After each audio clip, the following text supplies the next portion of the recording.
masih nggak menang Arsenal di tahun 2024 setelah rentetan beberapa hasil buruk di Liga, menular juga ke Piala FA. Tapi berkaca dari statementnya Arteta, dari secara permainan, secara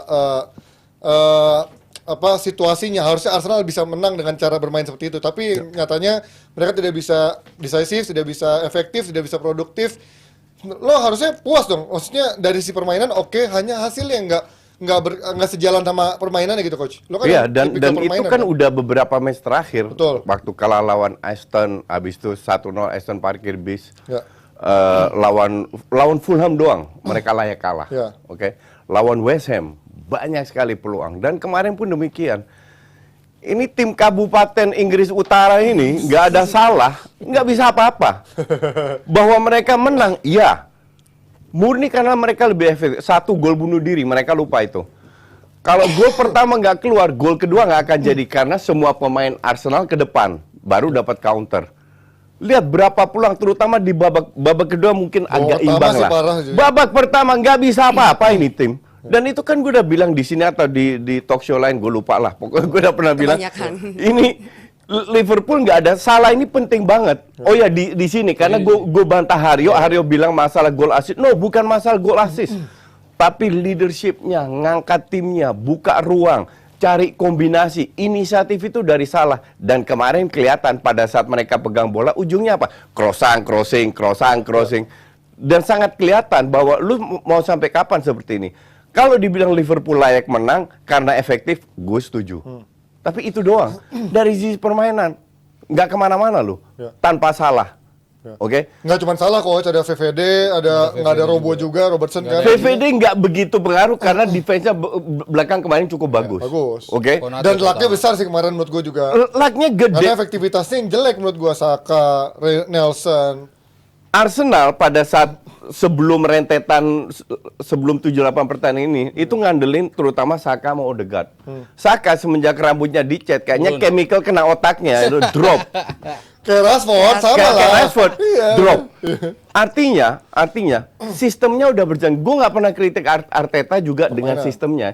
Tapi lebih pemain yang lu nggak punya pelapis. Reiss Nelson lu lihat sendiri kayak apa. Trossard kayak apa? Lu beli Havertz mal kemarin nggak begitu kelihatan juga. Dapat berapa kali peluang? Banyak peluangnya. 3 menit pertama Reiss Nelson dapat peluang. Iya, paling gila sih peluangnya Reiss Nelson. Ya, I mean ini kan tanggung jawab Arteta pembelian pemain. Dia bisa buang Lacazette, Auba dan mempertahankan Nketiah sama Reiss Nelson for what? Kiwior emang levelnya segitu. Bahwa dia bikin gol bunuh diri, I mean itu bisa terjadi dengan Ramos saja juga pernah bikin gol bunuh diri. Ya, kenapa Kiwior enggak? Iya kan? Tapi it's not the point, bukan masalah 1-0, 2-0. Masalah lu nggak cetak gol. That's the whole point. Tapi kalau kita melihat masalah ini kan sebenarnya ini mirip kayak dulu eranya Arsenal, era Wenger terakhir-terakhir ya, pasca dia juara era Angri dan mulai ke dibilang squad-squad muda yang hanya menjadi sekolah buat pemain-pemain yang dijual lagi. Permainannya bagus, mereka selalu bisa bermain lebih indah, menyerang, creative chances. Tapi kalau menang beda cerita, ujung-ujungnya peringkat 4, peringkat 3, itu yang selalu terjadi dari Wenger.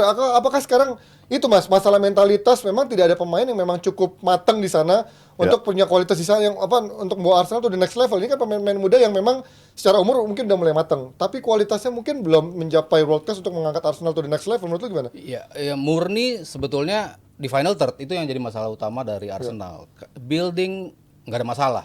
Semua permainan Arteta musim terakhir, musim ini nggak pernah ada masalah. Selalu bisa nge-build, selalu bisa menciptakan create chances dari banyak variasi. Variasinya dari mana aja, muncul dari second line, dari third line, semuanya bisa muncul, menciptakan peluang pas di depan gawang. Kok Bukayo Saka bisa 2 kali bola enak banget buat dia lah seharusnya. Dia Kaki golin. kiri dia juga yang bisa yang biasa dia bagus juga, nggak bisa ngegolin juga. Havertz dapat peluang juga depan gawang. muter-muter bukannya langsung shoot juga. Masalah mereka di final third. Tadi lu bilang emang, bahkan gue pernah tanya juga sama si Wenger. Lu main bagus banget, mirip sama Barcelona, gue bilang 11-12 sama Barcelona, gaya main lo ya pada saat itu. Tapi kok outcome-nya kok jauh banget. Ya ini bagian dari luck segala macam, dia bicara seperti itu. Cuman kalau gue bandingin sekarang, ya mereka dulu punya Thierry Henry, mereka punya Van Persie, mereka punya pemain-pemain yang bisa cetak gol. Bergkamp terakhir yang mungkin Auba masih ada di level itu, Alexis Sanchez masih ada, pemain-pemain yang bisa menjadi eksekutor Ya. di final third. Tapi nggak pernah bawa juara juga kan. Maksud Iya. gue levelnya belum sampai ke Angri dan Paling Pires nggak sana mereka ini bisa juga. cetak gol. Kemarin tuh game yang harusnya bisa dimenangi oleh Arsenal lah dari segala macam peluang yang mereka dapatkan gitu. Kalau gue lihat ya masalah Arsenal nggak lepas dari final third, itu yang menjadi masalah utama dari mereka. Cuman gue balik ke Salah tadi ya. Maksudnya Salah kita harus balik ke 2022. Ketika dia cabut juga ke Piala Afrika.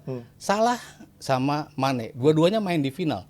Dua-duanya 6 pertandingan nggak bisa membela Liverpool. Ya. Liverpool menang. Liverpool cuman nggak bisa menang sekali. Ya. Satu seri 5 kemenangan tanpa Salah dan juga Mane. Artinya Klopp tuh bisa keep up dengan tim ini dengan segala macam cara yang dia buat dengan pemain-pemain kontribusi pemain yang mungkin minim tapi decisive. Di saat-saat yang lo harus bisa cetak gol, lo cetak gol. Kemarin gue ngelihat pergantian pemainnya yang terutama dalam pindah posisi. Ketika Luis Diaz dipindahin ke kanan, Darwin Nunez di kiri, di tengahnya si Diego Jota masuk, berubah total, lebih decisive di final third. Ya mungkin mereka bisa masuk tapi nggak bisa menciptakan peluang yang emas lah ya, tapi bisa Nunes nggak kelihatan mau di kiri mau lebih mau dibandingkan di tengah. ketika dia di tengah gitu. Ketika dia di tengah. Kemarin tuh digendong sama Luis Diaz kalau gue bilang. Luis Diaz ketika dia di kiri nggak segila ketika dia di kanan kemarin kan, ada perubahan. Nunes ada satu peluang tuh yang dari kiri kan, yang tendangan yang 45 melebar. Ya. menit sampai 70 menit lah itu betul-betul punya Arsenal lah. Tapi setelah itu, setelah Jota masuk, setelah si Gakpo keluar, itu dipindahin ke kanan si Luis Diaz, si Darwin Nunez di sisi kiri, itu jauh. Nah, itu in game management itu yang Klopp punya, sementara Arteta sedikit telat. Ketika dia masukin Martinelli, itu jauh lebih tajam kan? Lebih banyak peluang lagi ketika Martinelli masuk. Momen-momen krusial itu yang menurut gua dari musim kemarin Arteta kan selalu salah ya. Pemilihan pemain starternya dan juga in game management. Nah, ini yang membedakan kemarin. Klopp bisa manfaatin pemainnya yang ada, nggak perlu lo ganti pemain, tapi lo pindah aja pemainnya posisinya dipindah aja, bisa ngubah gaya main dari Liverpool. Makanya kenapa gua cukup optimistis dengan Liverpool tanpa Salah, yaitu Klopp satu yang lo bilang emang Klopp nih ya kalau bisa yang menentukan ya Klopp karena pemainnya masih sama tapi dia in game management itu yang nggak dipunyai sama Arteta. Tapi mau sampai kapan kan kalau coach kan sebenarnya permainan oriented lah, lo kan lebih ke sisi permainan. Iya. Kan lo selalu bilang kalau tim bikin chances dan juga main bola, lebih megang banyak bola dan create peluang, dia pasti akan Harus menang suatu finishingnya saat itu. bagus, Finishingnya ya. akan datang dengan situ. Tapi kan ini udah beberapa pertandingan nggak berjalan nih. Sementara Liverpool lebih banyak kelak-kelaknya, ugly win-nya, tapi bisa menang. Gimana coach? Melihat situasi yang dua tim yang berbanding terbalik itu antara Arsenal sama Liverpool. Ya gitu ini kan masalah prinsip. Intinya kan adalah sampai kapan lu mau luck, emang lu tiap match dapat own goal dari lawan. Enggak. Kan enggak. Ya kan, dan jangan lupa Liverpool paruh musim tidak menang lawan Big Six. Ya. Nggak kalah juga ya. Ya, sekali kalah lawan sama Spurs. Spurs. Ya. Oh ya, Spurs Tapi sama. 2 kali di kandang lawan MU Arsenal nggak menang juga. Jadi mereka tidak sehebat itu. Ya. Oke. Tapi cukup untuk bisa menang. Lu mereka nggak menang sama sekali. Iya, maksudnya lawan tim-tim yang lain. Oh iya, Harusnya mereka menang, lawan mereka tim-tim menang. lain iya. Disitulah kalau lu jadi juara, bukan artinya lu terbaik, tapi lu paling konsisten. Nah, itu Iya kan? Iya. Nah, kalau itu ya, karena mereka punya tetap, nggak ada salah, 1-2 pemain yang bisa step up karena kualitasnya. Yang jadi masalah adalah pemain-pemain di luar Salah, itu tidak konsisten. Nunes 1-2 peluang kemarin juga tendangannya nggak jelas. Kalau Nunes kan gue bilang, nah, ini kartu mati. Jota sangat tidak konsisten. Luis Diaz baru 2 match terakhir bagus. Awal-awal semenjak dia keluar nggak bagus juga. Tapi kemarin memang dibantu banget sama gol bunuh diri sehingga Arsenal merubah sistemnya, lebih bermain menyerang. Gol kedua itu dapat. It's not about menang atau kalah dengan kasusnya Arsenal. Yang jadi masalah dengan kasus Arsenal, press conference setelah pertandingan Behind the team. kita nggak beli pemain. Tugas saya adalah memanfaatkan pemain yang ada. Nggak beli pemain depan lagi. Nggak beli pemain depan. Tugas saya adalah memanfaatkan pemain yang ada bermain lebih bagus. Kalau lu keluarkan statement itu, lu gagal. Nketiah flop. Rex Nelson flop. Zinchenko. Jadi Martinelli musim ini nggak kelihatan sama sekali. Jadi lu gagal melakukan tugas lu. Cuman di sisi lain, ini juga bisa jadi strategi yang sering dilakukan oleh Arsenal. Kita nggak beli atau beli pemain, tapi meanwhile nego dengan pemain yang nggak tahu. Sama kayak Mudryk bla bla bla, Trossard datang. Nego sama ini bla bla bla, Saliba datang, Havertz datang. Ya kan? Jadi jangan ditutup kemungkinan bahwa Arsenal masih bisa beli pemain. Ini murni strategi kalau bilang biar orang nggak menaikkan harga. Sekarang apa yang terjadi kalau Arteta kemarin setelah itu dia akan bilang, ya kita akan beli striker, gue udah punya duit, gue akan beli Vlahovic atau kan harganya meroket langsung. Iya pasti. Ya. Karena tahu kebutuhannya sama duit itu menjadi masalah utama Arsenal juga. Ya, betul. Maksudnya kan di summer ya dia udah beli 250. Iya, udah Declan Rice, Havertz, Timber juga dibeli kan pemain-pemain yang apa namanya harganya nggak murah juga gitu. Ya, Dia datang. Makanya pertimbangan dari manajemen apakah tadi kan mau minjem Tony lagi, tapi kan nggak mungkin. Pemain ada peraturannya, pemain dari satu klub tuh nggak boleh dipinjam dua. Satu dia udah minjem David Raya kan, dia nggak bisa minjem lagi Ivan Toney. Makanya dia harus beli 100, padahal value dia cuma 30, 35 gitu. Alah, 15 itu. Ya, makanya ntar diem-diem nego hilang kayak Mereka harus offload dulu Iya, siapa keluar. siapa yang harus Sama dia kayak MU, keluarin. situasinya Dia kan. nggak mungkin bisa ngeluarin duit gede untuk beli pemain yang memang kualitasnya di atas rata-rata lah. Dia harus offload dulu. Nah, siapa yang harus di offload? Nah, ini yang gue nggak tahu nih Arteta. Ya gue tahu. Siapa? Kiwior, Rice Nelson, Nketiah, Baru semusim. Zinchenko. Itu offload cuma Cedric. Yang nggak pernah dipakai. Iya, For what? cuman Smith Rowe. bisa mendatangkan duit nggak mereka itu kan yang jadi masalah. Ya bisa tapi nggak banyak. Iya, Ada yang kecuali- mau nggak? Iya, ada kecuali yang mau. 4, satunya 20-an gitu, 4 orang ya mungkin bisa gitu. Ya kan. nggak mungkin 50-an. Ya kecuali 20-an. lu kayak Iwobi dibeli 40 juta. anjing Deadwood. bodong kan.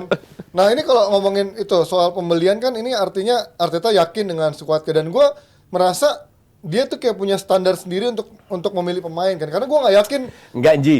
Arteta itu nggak yakin juga, tapi what do you expect? Lu Ya, sebagai ya. pelatih tuh ngomong, oh ya, gue nggak yakin dengan pemain. Nggak mungkin pelatih Iya, ngomong gue gitu. setuju sih, cuman kan kayak Auba akhirnya mental, Ozil akhirnya mental. Dia kayak punya Lacazette. standar sendiri bagaimana pemain harus mengikuti gaya main dia.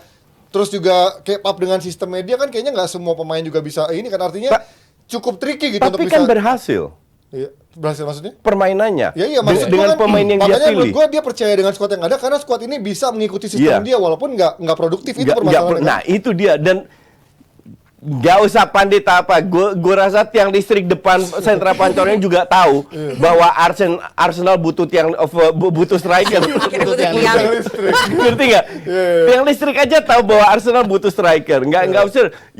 Yang kocak minggu lalu ada beberapa pandit Inggris. Ya Arsenal butuh striker. Hey my friend, 2 tahun 3 tahun lalu gue udah bilang itu. Bahkan Agustus kemarin gue udah bilang beli Vlahovic, beli Vlahovic, beli Vlahovic. Emang penting sih, Ian Wright yang bilang kan. Apa? Ian Wright. Iya. I mean, nggak perlu lu ngerti bola lah.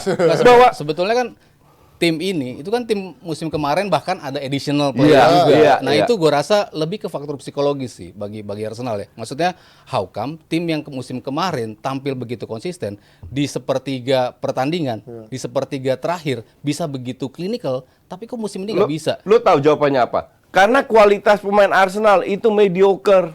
Nggak cuma kan musim lalu mereka bisa. Iya, kebetulan lagi oke. Iya sih. Dan semuanya kan turun. Dan nggak juara juga kan? Odegaard turun jauh performanya. Saka sih menurut gue turun banget. Saka jauh banget turun performanya. Kalau Martinelli ya memang begitu kan turun naik, turun naik. Iya. Ya Ya. semuanya sih saya turun Tapi naik. dia Cuman bisa kan yang memberikan harus kontribusi yang konsisten. cukup, gitu. Musim lalu konsisten banget yang menurut gua Granit Saka, Odegaard, ya ada bantuan Partey sama si Siapa Saliba? Saliba di belakang. di belakang. Gitu. Cuman depannya itu kan Odegaard sama Saka itu betul-betul jadi kunci permainan kan yang bisa memecah kebuntuan. Odegaard sering banget cetak gol di saat-saat terakhir. Saka pun seperti itu bisa cetak gol-gol di menit-menit terakhir. Itu yang selalu menjadi keunggulan Arsenal. Di 30 menit terakhir bahkan 15 menit terakhir dia menjadi tim yang paling punya progresif pass ke depan yang luar biasa. Itu kan yang di musim ini gue nggak ngelihat Arsenal tuh bisa balik seperti itu.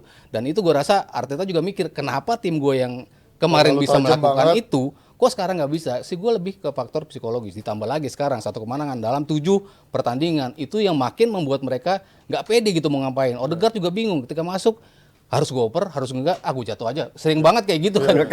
Bingung. Karena mereka ini kualitasnya bukan pemain yang benar-benar punya added value. Kekuatan Arsenal adalah teamwork. Iya. Oke.